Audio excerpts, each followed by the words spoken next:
Graça, misericórdia e paz, da parte de nosso Deus triuno, o Pai, o Filho e o Espírito Santo, sejam muito bem-vindos a uma de nossas mídias sociais do Ministério Cinco Solas. Ensinamos teologia reformada de tradição puritana inglesa. Em nossa aula de hoje, nós vamos mergulhar em um dos textos mais belos, reconfortantes e fundamentais do livro de Gênesis. Vamos falar sobre recomeços, sobre o terror da tempestade e, acima de tudo, sobre a graça imensurável de Deus. Eu me chamo Eduardo Freitas e você já sabe, eu estou sempre no ombro de gigantes. Imagine a cena. Noé e sua família acabaram de sair da arca. Eles sobreviveram ao maior cataclismo que a terra já viu. O cheiro da terra molhada ainda está no ar, mas o trauma da destruição também. É nesse cenário de silêncio e recomeço que Deus decide falar. Abram suas Bíblias em Gênesis, no capítulo 9. Vamos ler e analisar do versículo 8 ao versículo 17. Primeiramente, eu queria falar sobre a iniciativa e a extensão da aliança. O versículo 8 diz assim: Disse também Deus a Noé e a seus filhos. O versículo 9 diz assim: Eis que estabeleço a minha aliança convosco e com a vossa descendência. O versículo 10 diz: E com todos os seres viventes que estão convosco, tanto as aves, os animais domésticos e os animais selváticos que saíram da arca, como todos os animais da terra. O que vemos aqui, em primeiro lugar, é a iniciativa divina. O teólogo Matthew Henry, puritano inglês, nos lembra que Deus, em sua graça, agrada-se em lidar com o homem por meio de uma aliança, o que magnifica o seu favor condescendente. Reparem na ênfase do texto: Eis que estabeleço a minha aliança.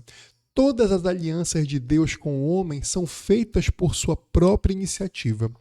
A linguagem em primeira pessoa mostra que se trata de uma promessa unilateral, que não depende de Noé, mas da integridade do poder de Deus.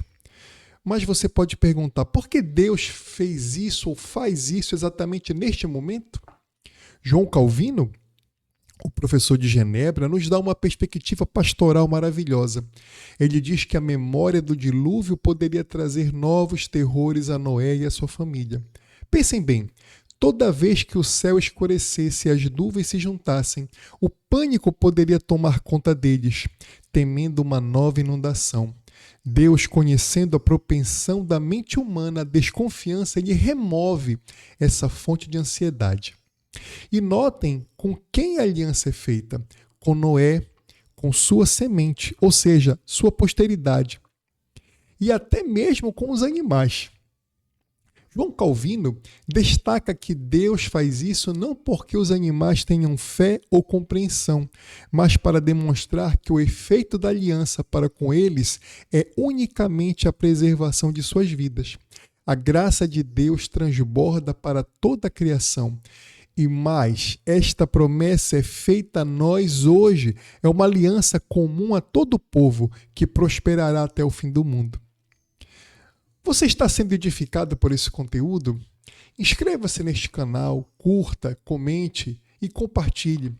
Considere entrar gratuitamente em nosso grupo oficial no Telegram. Aponte o seu celular para o QR Code que está aqui na tela e venha estudar a teologia puritana inglesa conosco. No nosso grupo oficial do Telegram, nós temos salas de aula, chat com interação entre os alunos, músicas e a possibilidade de um discipulado completamente individualizado comigo, se você for homem, ou com a minha esposa, a irmã Kate, se você for mulher. Venha estudar conosco. Mas vamos voltar à nossa aula de hoje. Na parte 2, eu quero falar sobre a promessa específica de Deus. E para isso, vamos ler aqui a partir do versículo 11. Diz assim a palavra do Senhor: Estabeleço a minha aliança convosco, não será mais destruída toda a carne por águas de dilúvio, nem mais haverá dilúvio para destruir a terra. A intenção particular desta aliança é muito clara: proteger o mundo de outro dilúvio universal. O texto enfatiza isto de 2 vezes no mesmo versículo. Nunca mais. Mas precisamos entender os limites desta promessa. O mundo não foi poupado porque a humanidade de repente se tornou perfeita, muito longe disso. Como o puritano inglês Matthew Henry aponta, Deus previu a maldade do mundo, mas prometeu nunca mais afogá-lo, pois ele não nos trata segundo os nossos pecados. Se o mundo antigo foi arruinado para ser um monumento de justiça, o mundo atual permanece até hoje como um monumento da sua misericórdia. Contudo, preste muita atenção. Esta promessa não impede julgamentos de Deus de outras formas. O comentarista, também puritano inglês Matthew Poole, nos lembra que ainda ocorrem inundações particulares, onde cidades e países mesmo são, às vezes, submersos. A promessa é contra um dilúvio universal. Além disso, Matthew Henry faz um alerta solene: a destruição do mundo no dia pelo fogo, no último dia, não será uma quebra dessa promessa. O pecado que afogou o mundo antigo é o mesmo que queimará este mundo atual. Ainda assim, confiando nesta promessa terrena, nós podemos exercitar a nossa fé de que Deus nos proveu uma habitação estável na terra, até sermos reunidos no céu e depois na Nova Jerusalém. Na parte 3, eu queria falar sobre o sinal e o sacramento. Vamos ler a partir do versículo 12. Diz assim: Disse Deus: Este é o sinal da minha aliança que faço entre mim e vós e entre todos os seres viventes que estão convosco para perpétuas gerações. O versículo 13. Porei nas nuvens o meu arco, será por sinal da aliança entre mim e a terra.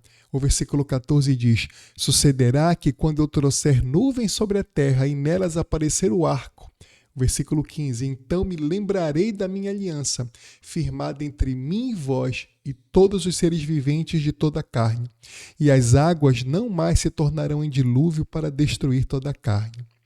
Acordos entre homens costumam ser selados para dar mais segurança. Deus, querendo mostrar a sua imutabilidade dos seus conselhos, ele confirma a sua aliança com um selo. E que selo maravilhoso! Ele escolheu para nós o arco-íris. É interessante notar o que os teólogos dizem sobre a origem física do arco-íris. Tanto Calvino quanto Matthew Poole e Matthew Henry, eles concordam que o arco-íris provavelmente já existia antes do dilúvio, como um fenômeno natural nas nuvens. As cores são efeitos de causas naturais. No entanto, o que acontece aqui é que Deus consagra esse elemento terreno. Ele institui o arco como um selo divino. Aquilo que antes era apenas um sinal natural de chuva, pela nova nomeação de Deus, transforma-se em uma garantia de que não haverá mais chuva transbordante. A Faith Life Study Bible traz um detalhe fascinante sobre a palavra hebraica usada aqui para arco, que é keshef. Essa palavra é frequentemente usada para descrever o arco de um arqueiro, uma arma de guerra. Pense no arco-íris como o arco de guerra de Deus. A ira de Deus por meio da água terminou, e ele, de forma simbólica, pendurou o seu arco nas nuvens. Matthew Henry complementa essa ideia de forma poética. É um arco, mas não tem corda nem flecha, e está direcionado para cima, não para a terra, pois os selos da aliança destinam-se a consolar, não a aterrorizar. João Calvino faz um alerta teológico essencial aqui. É um erro separar os sinais da palavra de Deus. O arco-íris sozinho não salva. É a palavra que o Senhor falou claramente a Noé que fortalece a fé. E o arco é acrescentado apenas como um símbolo, um sacramento de segurança, um santo sinal. Se tirarmos a promessa da palavra, o sacramento perde a sua força. Na parte 4, permita-me falar sobre a memória de Deus e a nossa fé. A partir do versículo 16. O arco estará nas nuvens, vê-lo-ei e me lembrarei da aliança eterna entre Deus e todos os seres viventes, de toda a carne que há sobre a terra. O versículo 17. Disse Deus a Noé: Este é o sinal da aliança estabelecida entre mim e toda a carne sobre a terra. Vocês notaram a expressão de Deus no versículo 16? Vê-lo-ei e me lembrarei. Será que a mente eterna do Senhor Deus precisa de algum lembrete? É claro que não. Matthew Pauli e João Calvino explicam que Deus está falando aqui segundo a maneira dos homens. Homens são esquecidos e precisam de ajuda para a memória. Deus se acomoda à nossa fraqueza e fala dessa forma para nos consolar, para que a nossa fé reflita que Ele nunca esquecerá da aliança. E porque Deus repete isto tantas vezes neste texto, é uma pergunta legítima. Porque, como diz Matthew Pauli, a lembrança do terrível dilúvio tornava Noé e seus filhos excessivamente propensos ao medo. Deus repete para fortalecer a fé deles. E eu quero concluir o nosso estudo de hoje da seguinte forma: ao encerrarmos essa nossa aula, eu quero que vocês pensem no arco-íris de uma forma nova. Matthew Henry diz que o arco-íris aparece quando as nuvens estão mais propensas a molhar, ou seja, quando temos mais motivo para temer a chuva. Deus mostra selo da promessa de que ela não prevalecerá. Quanto mais espessa a nuvem, mais brilhante é o arco nesta mesma nuvem. Assim também é a nossa vida. À medida que as aflições ameaçadoras abundam, as consolações encorajadoras de Deus abundam mais ainda.